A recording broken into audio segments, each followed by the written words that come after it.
Welcome to the Diffuse Podcast with host Philip Grindell, CEO and founder of Diffuse, a global threat and intelligence consultancy that blends psychology and intelligence to mitigate threats and risks to prominent people and brands. Welcome back to the Diffuse Podcast. It's been a while since we've published. We've had the summer off, which has been absolutely wonderful. But we're back now, and we're back with a very special guest who I actually only met in person this last 12 months because we both took part in a documentary, which we may talk about during this. We may have a conversation around it. But I've known about Kerry for a long time, read her books and followed her. And I'm delighted to welcome Kerry Daynes onto the show today. Thank you. I'm pleased to be here. It's delightful to have you, Kerry, and thank you for being a guest on this because I promised you this ages ago because we were speaking, but it's great to have you on. For those people who may not know who you are or may have heard about you but don't know your story, how would you describe yourself? Oh, quite a few things at the moment. I am a forensic psychologist. That is ultimately what I am. And I'm a forensic psychologist who has been extremely lucky to have worked in various different areas. So I've worked in prisons, in secure units. I've also worked with the police. I've worked extensively with the courts as an expert witness. But I suppose I'd also call myself a broadcaster. I think that's the term these days, in that I pop up in the media every now and again. And I think that's how most people know me. So as you say, you've read my books. I'm an author, and I'm also a media production psychologist, believe it or not. So wearing quite a few hats at the moment. So what is a media psychologist? A media production psychologist is somebody who works behind the scenes in media production. So in documentaries, to make sure that everybody is safe and, you know, their welfare is being taken seriously, that kind of thing. I might work in an advisory role. Okay, I've not heard of that before, but I think it's a great. So I've moved further and further into media, which was never part of the plan. But there you go. Things don't always go to plan, do they? No, exactly. So, I mean, talking about plans, then, you know, you've obviously got an impressive CV. You've worked incredibly hard over the 25 years of frontline experience, but you went to study psychology at Sheffield, I understand. Why? What was it about psychology that interested you? I went to Sheffield University to study psychology because I wanted to go into advertising. I wanted to be an advertising executive, and it all went horribly, horribly wrong. And it went horribly wrong because all of the good-looking boys were in the queue for the law subsidiaries.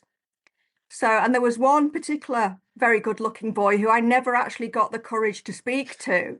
But whilst gazing at the back of his beautiful head in lectures, I decided that I really had quite a passion for the law as well as psychology. And so I changed career paths. I decided that I wanted to be a forensic psychologist. And somebody said to me, oh, you know, that's no job for a girl. That's no job for a slip of a girl. You know, women don't do that, which is ridiculous because 85% roughly of forensic psychologists are women. But that was like a red rag to a bull at that point. So I was going to become a forensic psychologist at that point, come hell or high water. And what's the journey then to become a forensic psychologist? Oh, my goodness. Well, I think that the journey's changed considerably in the 30 years since I've been a forensic psychologist. So show my age there. For me, the journey was trying to get an assistant psychology post. That's the hardest part because so many applications for one job. And so I went to work voluntarily at Wakefield Prison. So maximum security prison. And from there, I did manage to get myself an assistant psychologist post. Now, most forensic psychologists do their training in the prison service. And I was somewhat of an anomaly because actually I was trained by the NHS to be a forensic psychologist. And I think that I was just one of two at that time. So I did my training in secure psychiatric hospitals. And of course, you've got to do your training. So for me, that was a 2-year master's degree. Now we have doctorates in forensic psychology. And then I had to prove myself through supervised practice, which was 3 years. So I think it took me around 5 years to qualify. But I always say it's like the Hunger Games, and I don't think things have changed in that respect. It's still like the Hunger Games in that it's very, very difficult to get that assistant psychology post and then make the leap into somebody paying for your training while you work for them. So what was it like that day then, the first day that you turned up at Wakefield Prison? Oh gosh. Well, it wasn't the first time I'd been in a prison because I had the foresight to go and visit. Was it still called Strange Ways back in the day? I'm not sure. In HMP Manchester. Yeah. And I was shown around the landings by a rather fed up and beleaguered looking prison officer. And I remember asking him, why are all the men on the landings? Why are they all making meow noises at me? Why are they making cat noises? And I just remember him, roll of the eyes, thinking, "Oh, you're going to get slaughtered, woman. This is not a good career choice for you." On my first day at Wakefield, I was nowhere near the landings, of course, because it was induction. So it was training how to hold your keys so that people can't copy them. How to stash them in your little bag and your chain and all of this kind of thing. Security. I think it was a week-long induction. So I didn't meet any inmates at that point. I met prison officers. And I thought, oh, these are the good guys. These are the guys that are going to be looking out for me, keep me safe. These are the ones with the halos over their heads. The bad guys are all the guys on the landing in the prison issue sweats. And I think that it took half an hour for the prison officers to start running a book on who would have sex with me. Oh, right. So the kind of harassment piece and sexualization and all that. Yeah. So, I mean, we're talking, this was June 1996. Yeah. This was 1996. I'd like to think that things had changed. Whether they've changed or not, I don't know. Or whether they've just gone a little bit, more secretive. At that point, it was blatant. So it was a difficult environment, but it was a learning curve. It was a very steep, painful learning curve, a bit of a baptism of fire, really. But I'm grateful. I'm grateful for it. In hindsight. Yeah. So when you walked into the secure psychiatric ward, how different was that from walking into a maximum security prison? Oh, vastly different. Much, much smaller. My first job was working with forensic learning disabilities. So men that had learning disabilities in a fairly small unit. I think that there was about 14, 15 patients, and they all had a pool table, pool cues. So that showed you a little bit about the level of security, the fact that they were allowed pool cues. Most of them were sex offenders. So there were some very interesting situations that I would get myself involved in. I remember we had one client who was 6'5" and built like a brick toilet. It had a huge belly and would hide or think he was hiding, stark naked behind the curtain. And of course, you'd see this great big bulge in the curtain. You'd see these feet at the bottom. And so I got very adept at making sure that I was always looking him in the eye when I told him to get out from behind the curtain and go and put some clothes on, please. Yeah. Wow. So what was the big learnings then? What did you learn about people then doing that? Oh my gosh. I mean, it's difficult to put into words. So much, really. It was a learning curve for me because I'd come from really quite a sheltered background, a very working class background, but nevertheless, I was protected, I was secure. I'd never had bad experiences with men. And so I had to wise up, really. And that was on top of me trying to project this image of myself as, look, I'm going to be this great forensic psychologist, because I was very, very ambitious at the time. And I think I was quite officious in some respects as well. Probably not the easiest to work with or deal with. But I think that what I found is that we can't put people into neat little boxes, and we try to. As psychologists, we really try to. You can't force people into neat little boxes. Everybody is a very nuanced little jigsaw of their own, with good and bad qualities and everything in between. And it really is a matter of just trying to put that jigsaw together, understand the individual.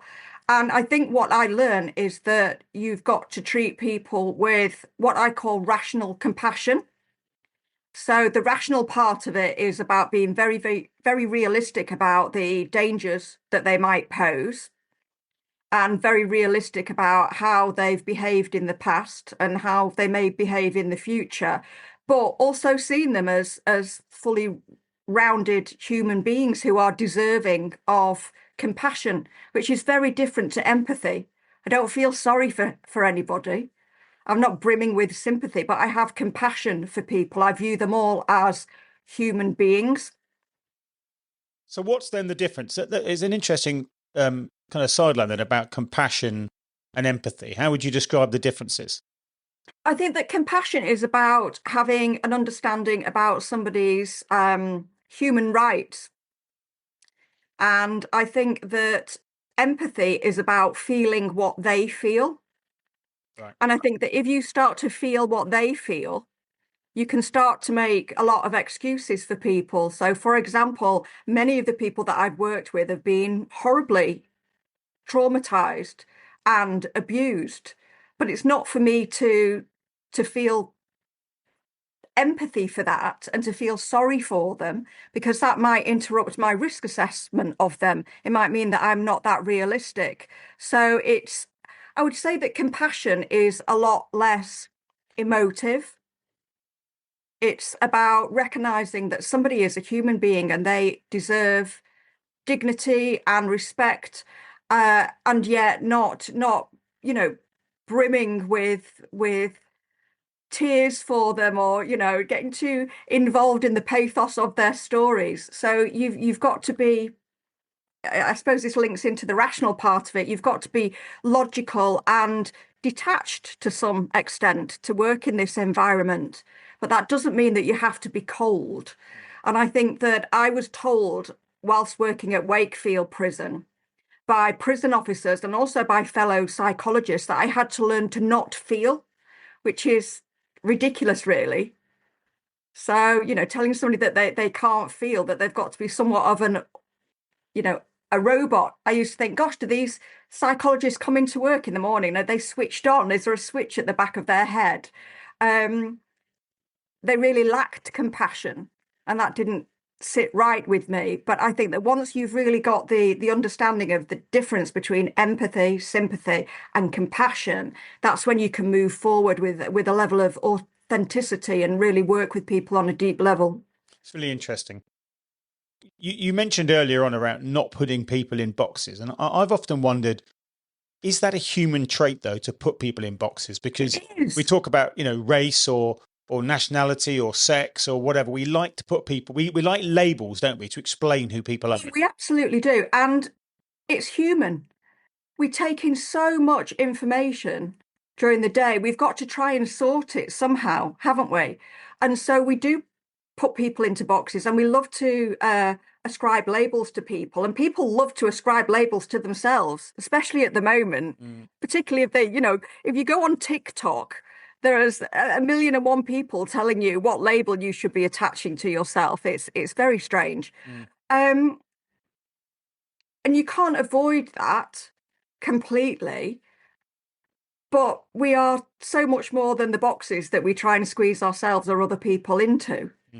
And I think that it's nice to have information and models. Obviously, I work with psychological models, but people don't just conveniently fit into those psychological models, which means that you have to be a bit more dexterous in your thinking. And sometimes you have to blend models, or you just have to make a psychological formulation all of your own. So I think it comes with experience as a psychologist to know which models to go to and which are going to be useful in this situation, but also the ability to move outside of those models to gain a much more complex understanding of an individual, I think, is what comes with age as a psychologist. And so, because I think about terms that are popular now in terms of, oh, he's narcissistic, or he's a psychopath, and yet they're actually quite broad. Very broad. I mean, diagnosis in a way. absolutely. And who hasn't called somebody a psychopath? Your ex-boyfriend is a psychopath. Your boss is a psychopath. We use them so frequently that we've watered them down, and they can become meaningless. So if I'm going to say that somebody is a psychopath, I'm going to say that they score probably around the 30 mark, definitely above 25 on a psychopathy checklist. Or I'm going to say, I think this person is a psychopath, but they're a successful psychopath, and they don't necessarily fit into that model and wouldn't score highly on a psychopathy checklist because they're working, in Westminster at this time. Or they're leading a country at this time, but they've got this, and this trait. So I just think that generally speaking, it's better to say what you see rather than just describe a label, particularly a very broad, overused label that people argue about, and there are various different versions of anyway. And the other thing is that when people are given labels, they then sometimes want to hide behind that label as an excuse that I can't help how I am because I'm a whatever. Yeah, I mean, what did I see on X the other day that I nearly retweeted? Something like, having a diagnosis doesn't give you free rein to be a dick, basically. And I've always said that it really doesn't. It's not an excuse. Having said that, diagnoses for some people can be really life-changing. So particularly I'm thinking about people who maybe have been on the autistic spectrum, and then they've been given a diagnosis, and suddenly all of these behaviors make sense, and their differences from other people make sense, and they stop blaming themselves for that.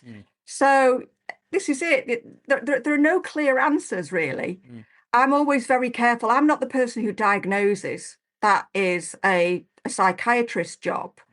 But if I do suggest a diagnosis, because quite often a psychiatrist will look to a psychologist to make suggestions, i.e. do the job for them. And if I'm going to suggest diagnosis, I will only do that if I think that they are going to be useful in some way. They're going to be practically useful, and they're going to be useful to that individual, or they're necessary for that individual to get the right kind of service moving forward.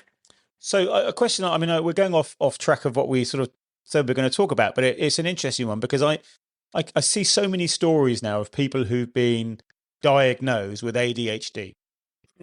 And I don't know whether that's because we are more aware of it and therefore more people are having the opportunity to take the test and understand themselves more, or whether we just like giving each other labels and actually it's a cover for certain behaviours. Yeah, well, you can't have a little bit of ADHD. You've got to have a certain amount of characteristics of ADHD before you can have that label officially applied to you. I think that what an awful lot of people have done is that they've done some sort of test on the internet, the TikTok test, and they have decided that they have ADHD. I also think that there are a lot of women who haven't had their autistic or hyperactivity, symptoms taken seriously and recognised in the past. And so I think that there's an overlap, isn't there, of a social contagion. Everybody wants a label, and people being more aware of that label, and those who genuinely have that condition, I don't like to call it a disorder, going and seeking out a diagnosis and seeking out some clarity and some understanding. And is it true to say that women are better at hiding behaviour such as being on the autistic spectrum or ADHD? Are they better at disguising what that might be? I think that women are socialized in a different way. And I think that as a very, very general rule of thumb, it's very general rule of thumb. I think that they do try to mask symptoms or traits. And I think that they overly try to please people as well. So, for example, I've got a friend who was diagnosed with ADHD, and it made perfect sense knowing her. And what I wasn't aware of is that every now and again she would have what they call, stims. So she would feel the need to jump up and down or flick her fingers about, and she would go away from other people to do that because she realized that this is not socially acceptable, although it hurts nobody. And so she would hide that. And I do think that there's a lot of that. Interesting. So let's kind of shift back to what we initially said we might talk about, which is a subject I know we're both passionate about and we've both spent quite a lot of time working in. And you can broadly call it kind of unwanted attention. Yes. But what we're talking about is the subjects of stalking and harassment. Yeah. So I guess the first question is, how do you define the difference between stalking and harassment? Oh gosh, I've spent quite a long time talking in a meeting with the other trustees of the Susie Lamplugh Trust about this, because it's always a difficult one. Of course, there is overlap between stalking and harassment. For me, I would say that harassment is less fixated and obsessional. So it doesn't have that at its core so much. And I think that harassers generally tend to be content with sending communications either to their target or to other people about their target. Whereas stalkers, because they do have this obsession at their core, are more likely to feel the need to gather information about people. And it's not necessarily information that they need. So, for example, if somebody is harassing you and they need your address to send you a communication, then that is information that they need in order to carry out their goal. But stalkers will just cling on to any piece of information that they can about a person, because any information seems to be relevant information to them, because of the level of obsession that they have. And also, I think that stalkers tend to seek some form of proximity to a victim eventually, some sort of contact with a victim. And I think that stalkers, by and large, and again, this is very broad brush, cause more distress to their victims and more of a fear about their physical safety. And of course, I understand that harassers do that as well with their communications, because communications can be designed to make people feel fearful. But I think that stalkers do something a bit more, I don't know how to put it into, there's just hairs on the back of the neck scale goes up a little bit more with stalking. How do we explain that within the concept of there being different types of stalkers? So they have different agendas, but ultimately they are achieving the same thing. I think that what stalkers and harassers want is to feel that they are relevant to somebody, when quite often they are totally irrelevant to that person. Now, in the UK, we tend to say that there are 5 different types of stalker. Now, this is simplifying things hugely. I think that it's it's useful information for the general public to have.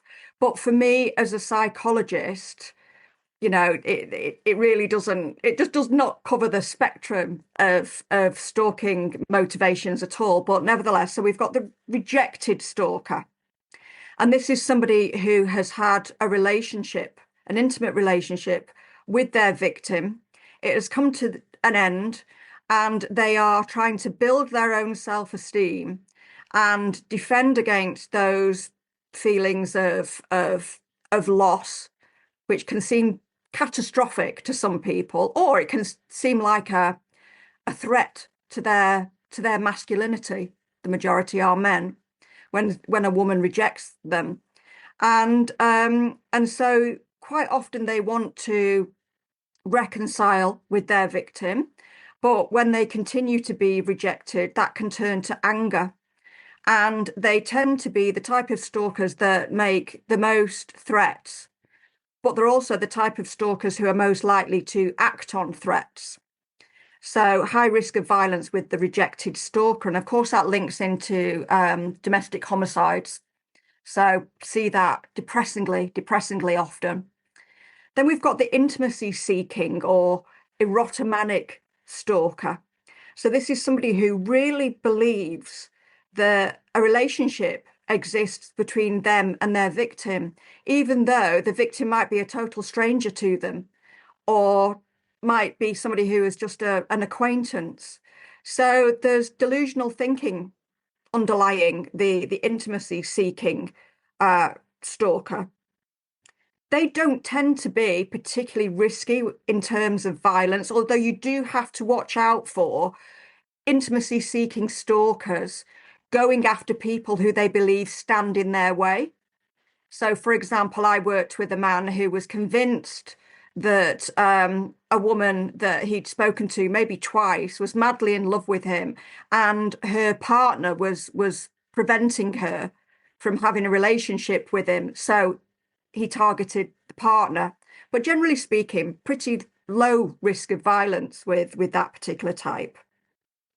There's the incompetent suitor, the third type. So this is somebody who is trying to establish a relationship with somebody. And to be honest, they tend to be fairly fickle. They do tend to move on when they are rejected enough times. Having said that, you have to be careful that they don't then become the rejected stalker, because there's movement between these boxes. As we say, nobody fits neatly into a box.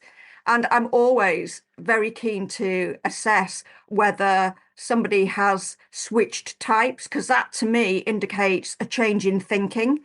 And it's that change in thinking which is really, really informative in terms of risk assessment and management. So the incompetent suitor, so we've probably all met them. Maybe we've been them at some point or another. I'm quite sure I've sent a Valentine's card to somebody that wasn't interested, but hopefully I didn't then pursue it over time. And the next one is the resentful stalker. Right, where am I up to? I've got 4 so far. Yeah, resentful stalker. So this is somebody who is acting on a perceived or real, maybe a little bit of both, sense of grievance or injustice. And they tend to be pretty unrelenting in their pursuit of having their victim either acknowledge what the stalker feels they have done to wrong them, or in trying to seek some sort of recompense. And so, the target of this kind of stalking could be anybody, and quite often it's ex-employees who are stalking corporate figures. And then the least common type of stalker, but one that I've worked with quite extensively, is the predatory stalker. And this is somebody for whom stalking is just one step on the ladder towards offending. They stalk with the intent to carry out a violent or a sexual assault. So, for example, think maybe of Levi Belfield, a name that most people know, who would drive around following buses to see what young girls would get off buses and where they would go, with the intent of following one and either violently assaulting her or raping her. So they're the 5 types of stalker that we talk about in the UK. But as I say, I think that this, as a simple system, as a way to communicate the motivations for stalking to the general public, I think is fine. But for me, of course, it doesn't cut it at all, because it doesn't really cover things like stalking of political figures, public figures, celebrity stalking. And if we look at celebrity stalking as a whole, they're not all intimacy seeking or erotomanic celebrity stalkers. They all don't believe that they're in a relationship with the celebrities that they pursue. They might believe all manner of things, and that might be really quite bizarre. They might believe that the celebrity has a doppelganger who is teasing them. All of these things come up. So I think that it is about understanding the individual's motivation. And I think for each one of these 5 categories, you could then break it down further. You could probably find 5 types under each 5 categories. So I don't get too hung up on motivational types.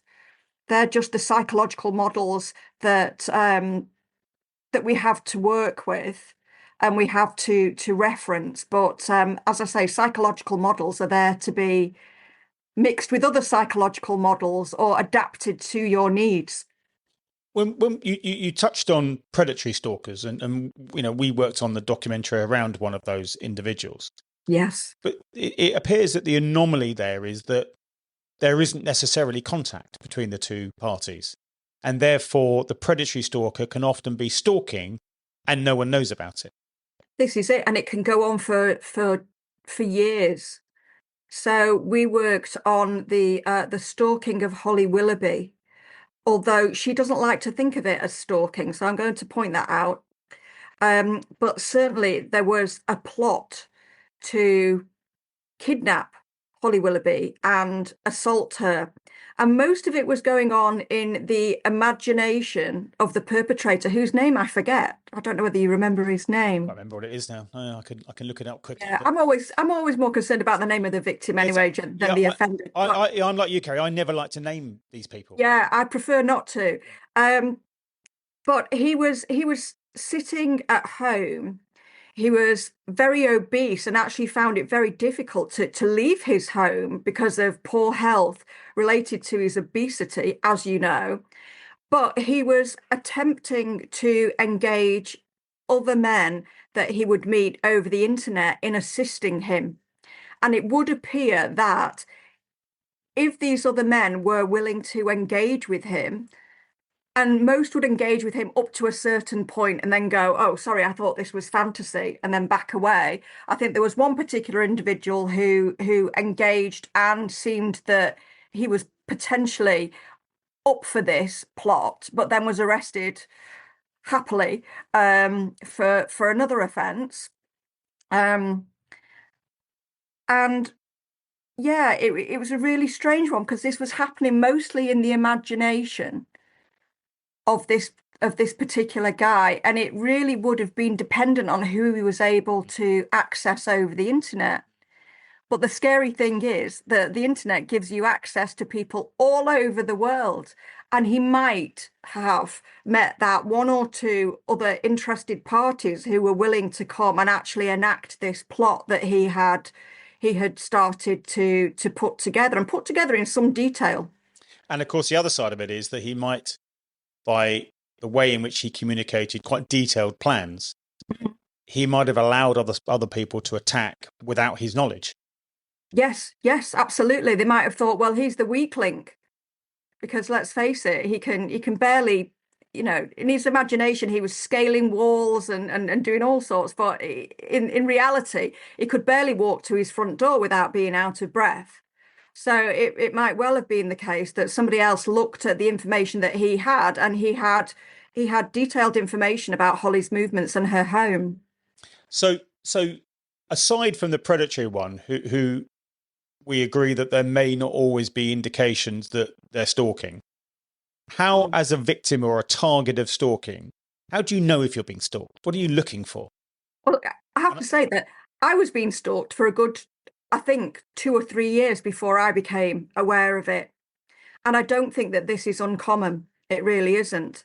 I think that you are aware that you are being stalked if somebody has made themselves known to you and they appear to be fixated on you. And we usually say that, and again, I don't know whether this fully covers it, but to look for 4 things and use the acronym FOR. Is the behaviour fixated, obsessive, unwanted, and repeated? Now, I would add to that also intimidating and frightening. Then you know that you are being stalked. But quite often, I think that women in particular think, oh, well, this'll blow over. This will blow over. This is actually not uncommon behaviour for men, but it absolutely is uncommon and unacceptable behaviour from men. And I think that as a society, we've romanticised stalking in a way. I think that if you watch any rom-com where you've got somebody who's been rebuffed, but yet they continue to try and impose themselves on somebody until eventually that person relents and goes, oh yes, I love you. It's viewed as romantic to not take no for an answer. And actually there's absolutely nothing romantic about that at all.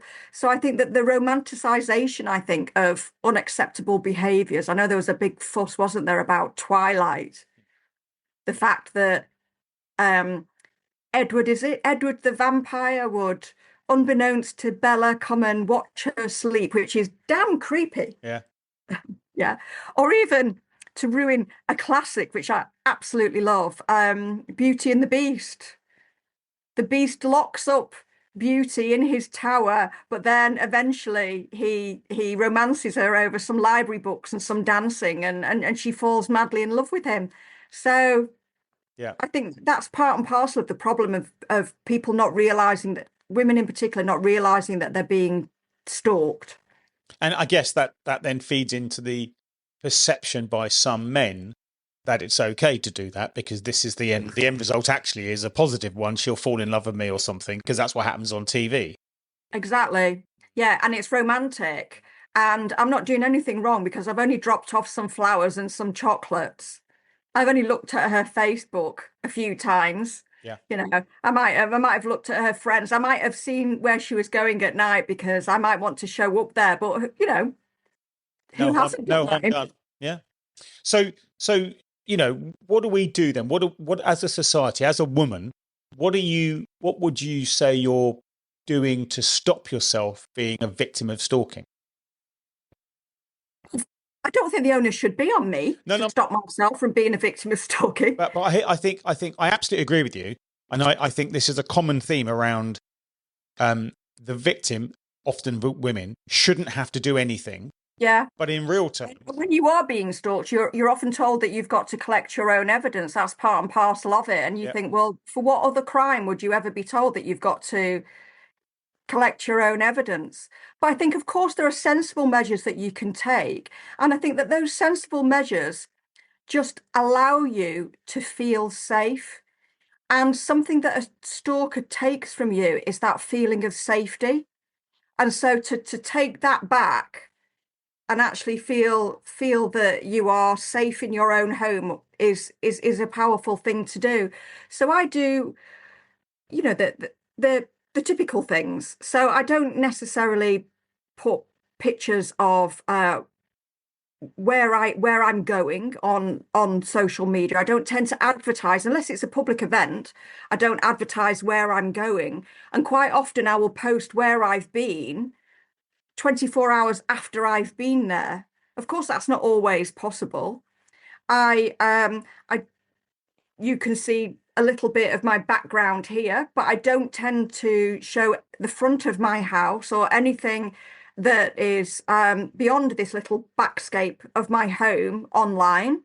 Although I know that it's very easy for people to find out where you live and find out the plan of your home, etc., etc. There are various bits of technology you can use to help you to notify people where you are if you want to live that way. But yeah, ultimately the onus shouldn't be on victims. And I think certainly what we need is we need more resources for people who find themselves becoming obsessed with others, where they can go and get support to stop it. Do you think they would, though? Do you think they would recognise that they are obsessing and therefore they would go and seek those?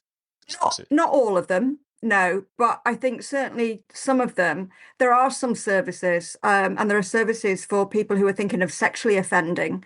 So called Stop It Now, Respect. And actually they do get an awful lot of people who contact them. And now we have to make those services available. But also I think that we have to clearly indicate what is acceptable and not acceptable as a society.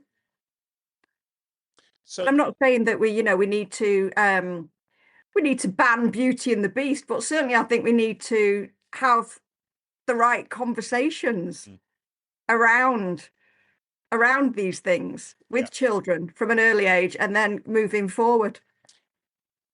With respect to risk assessments, which is a hot topic at the moment, because very hot topic at the moment, because we've both, and we've had a little chat about it previously, but there's a particular risk assessment. In fact, there's two risk assessments, but the DASH risk assessment, which is primarily a domestic abuse it is screening. And it was conceptually flawed from the beginning, because how do you put a risk assessment together that is meant to cover domestic abuse, stalking, and honour-based abuse? So it was meant to be a quick and dirty assessment for everything, which for me, I think would always have been doomed to failure. So I've been talking about this for years with various people, very often psychologists, and the universal view has been it's a very poor risk assessment. Why has it taken so long for that to be kind of academically acknowledged or publicly acknowledged? Well, I think that any risk assessment, what generally happens is that it is very, very heavily researched before it goes out on the market and it is used. So there's years goes into researching the tool. And then if it's found to have some sort of predictive validity, then we start to use it. And of course, the way we use it is significant, because untrained people using a risk assessment is never very helpful.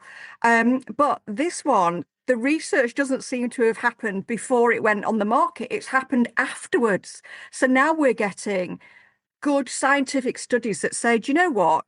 You can use the DASH or you can flip a coin. Yeah. You're just as likely to have the right answer. And so it wasn't the science that needed to go into it. It didn't happen up front. And yet, for some reason, it's been widely used by police services across the UK and elsewhere. I think that there was people want simple solutions to complex problems. So, here's a quick and dirty assessment that we can do. And we can ask questions of victims, by the way. So including questions like, does the person who might have just assaulted you, because they tend to be domestic abuse victims, do they have a criminal record? Well, isn't it the job of the police officers to find that, not ask the victim who may or not know?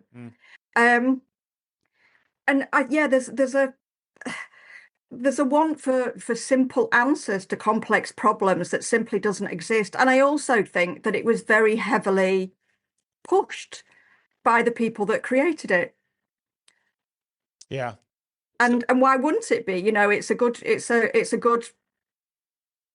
business for them. Yeah. But I think it lacked that scientific rigor. So what's happening then? Is there a new assessment being promoted now in policing? At the moment, they are saying that the preference is to use the DARA, but we badly need risk assessments that are specific for stalking victims, and are specific for those who have been subjected to honour abuse. And also what we need really good training of police and frontline workers in what stalking is, what domestic abuse is, what coercive control is.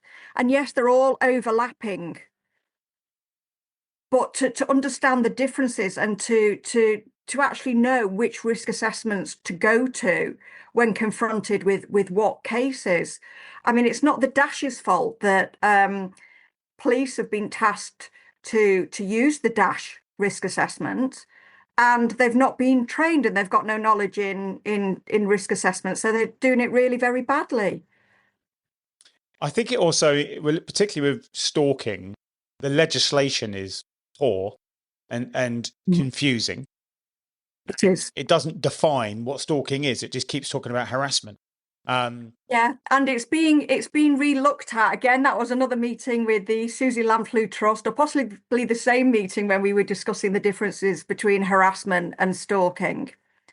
And so a lot of work is going into that. I don't think that the definitions are ever going to be, they're never going to be ideal. You just try and capture as much as you can. With something like stalking, the behaviours are so varied, aren't they? They really are.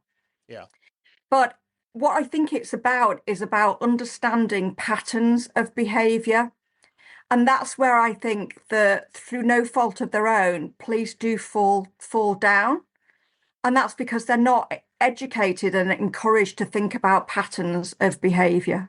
Yeah. Yeah, I had someone else describe it as clusters of behaviour in terms of in the stars, etc., and also changing behaviours. Yes, exactly. So that change in thinking. So something that I often look at, if I'm doing a risk assessment, or have been doing a risk assessment for somebody who is in a domestic abuse situation, for a start, I want to talk to everybody concerned. So I want to talk to the perpetrator, and I want to understand in any way that I can, whether it's looking at communications that they've had with the victim or talking to them more directly. I want to understand what is going on in their mind. And I'm often looking for trigger events, changes in circumstances, and changes in thinking, particularly if that thinking has become very depressed, nihilistic, if somebody's talking about suicide or the end of days, that kind of thing. And so what I tend to go to, as much as I will go to risk assessment tools that I've got, and I would never rely on just one risk assessment tool. You've got to have quite a few tools in your toolbox. But I would also go to the domestic homicide timeline, because it's not a risk assessment tool, but it's about recognizing the patterns and the escalations and the micro escalations that lead to a domestic homicide. So I think that is a really useful structure. The Dash and other risk assessment tools are only really meant to be a structure to your clinical judgment. So it's not turn your brain off and tick a list and then do a little bit of adding up and see where you get to. You're meant to actually engage your own mind and your own professional curiosity. And of course, everything is context based as well. Absolutely, yeah. So that's a critical element of context is king. Yeah, and as you say, too often it's a tick the box exercise. And that's what unfortunately has happened with the Dash. It has become a tick box exercise, and some police officers do it better than others. I know there are some people who work in support services with domestic abuse victims, and they do the Dash reasonably well. But as a risk assessment tool, if you've got no predictive validity, Yeah, you've failed. It is, isn't it? And it's a complex subject. Do you think we're seeing more unwanted attention now, or is it just becoming more talked about? I don't know, because yes, I think we are seeing more unwanted attention now. And I think that part of that is we're living in very angry times, aren't we? And very divided times.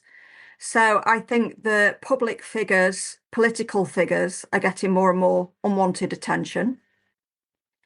I think that women have always had unwanted attention. I think that now there are more ways to intrude upon people. There's technology out there that assists stalkers no end, that nobody seems to be too concerned about.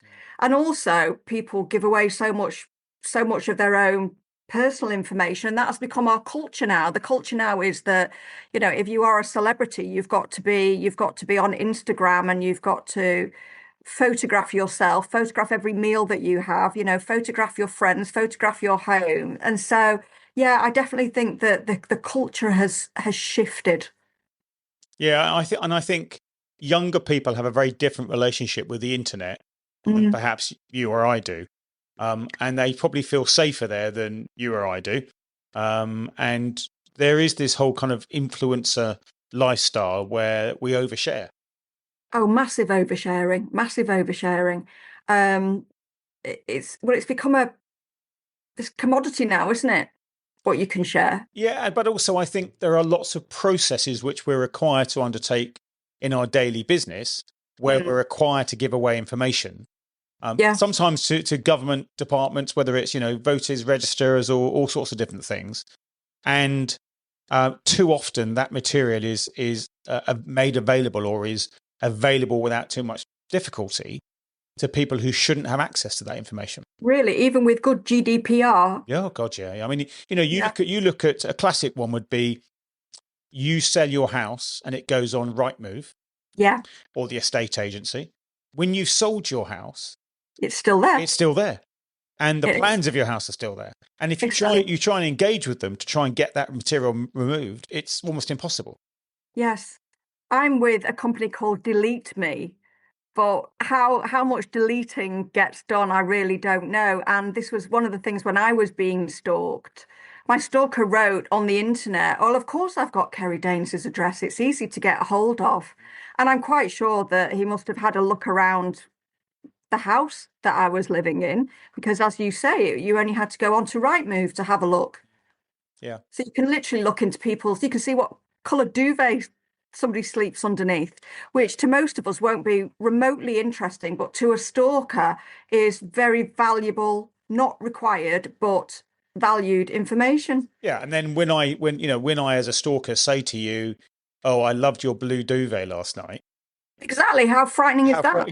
Exactly. So, the fact they haven't seen it last night is neither here nor there. But the fact they can use that information to infer they have a greater knowledge of your lifestyle than they have.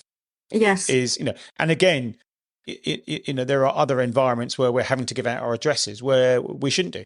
Local authorities, again, you apply for an extension of your home or something, you have to submit the plans and everything else. Yeah. Very often those plans remain on their databases.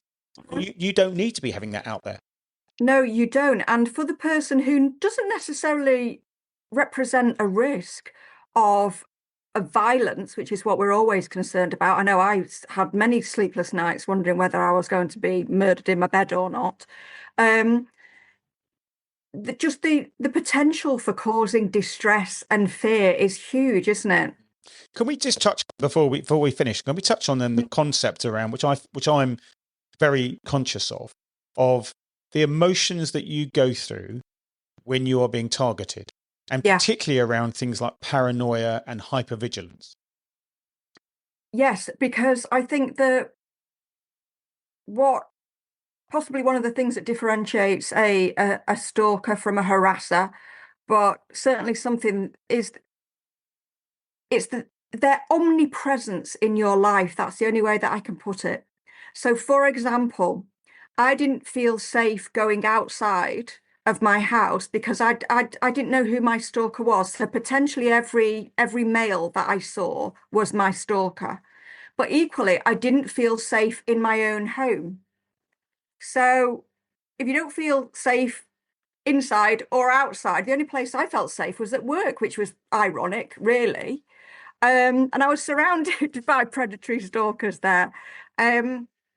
So it's that omnipresence and that very heavy feeling of you don't know what's coming next. You don't know what's going on that you're not aware of, because you're aware that you've only got the top part of the iceberg to work with.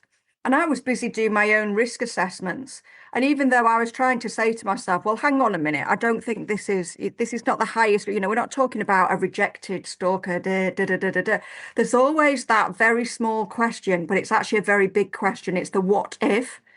What if? So I think that those feelings are so oppressive, and it's the challenge is to try and go about your everyday life without feeling afraid. And actually, most stalking victims will shrink their life, and I did that for a while.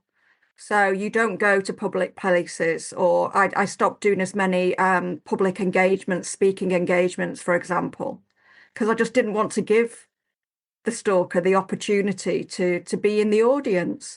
And so you shrink your life to fit. And it's only really when I had a good word with myself and thought, I would not accept this if I was in a relationship with this individual, which I'm absolutely wasn't. And there's no chance of that. I would not accept this. So why am I accepting this from some bloody nobody? So I think that one of the real challenges is for people who are being stalked or being harassed, regardless of what the real risk is for them to feel safety. So and be operating in a place of psychological safety. And that's a difficult thing to achieve, but I think that's the key to regaining your life. And I think one of the big challenges of that is that to those who don't understand that's what goes on in someone's brain and their mind and their emotions, they can be written off as being overly concerned and becoming you're hysterical, hysterical, obsessive, all these sort of things, and that then leads to the uneducated to not necessarily believe what they're saying, because they're being, inverted commas, a drama queen or something. Yeah, and actually that's one of the critical factors, and I deal with it quite a lot with our clients around. Yeah, they're feeling that way because that's what happens when you're targeted. So, if they're reporting stuff that doesn't make sense or isn't happening, or that's their perception, that's because they don't feel safe. So we need to understand that rather than ignore it. Yeah, absolutely. And we don't need to be engaging in gaslighting with people. So I was very nearly run over by somebody several years after I thought my stalker was dealt with. And I looked into the car and I thought, hang on a minute, I think that's him. But I'd only seen the back of his head in court, on one or two occasions. That was it. And everybody that I spoke to said, oh, you're being paranoid. You've not heard from him for a long time. Within a week, I'd had a letter from him. So I was quite convinced that I was right. So it's about it's a delicate balance, isn't it, really, about trying to feel safe so that you can go on about your life, but actually trusting your own instinct and knowing what you should be reporting. I mean, one of the biggest things I will kick myself forever about is the fact that I wrote down that person's license number and then threw it away because people convinced me that I was being a drama queen. Yeah. Difficult. Listen, Kerry, thank you so much for your time today. It's been, as always, wonderful chatting with you and to gain your expertise and insights into what is a complex subject. It is. But a really important one. It is a really important one, and one that affects many, many people today. So certainly something that we need to tackle and get a firmer grip of. And hopefully we will as we move forward. There's much to be done. Much to be done. And thanks to experts like yourself, we're heading in the right direction, I hope. I hope so too. Well, thank you very much. Thank you. Fascinating discussion there with the wonderful Kerry Daynes, who will share all the details on the notes around where you can get hold of her, where you can communicate with her, what her books are, because they're fantastic books. And if you enjoyed the podcast, please remember to subscribe. Subscribe also to Diffuse News, our weekly newsletter, which covers this subject and many, many more. Make sure that you have a copy of the book that we've written, which is available via Amazon. And if there's anything else we can do for you here at Diffuse, please don't hesitate to get in contact. Thank you once again for listening. Thank you for listening to the Diffuse podcast with host Philip Grindell. CEO and founder of Diffuse. Please rate, review, and subscribe on your favorite podcasting platforms.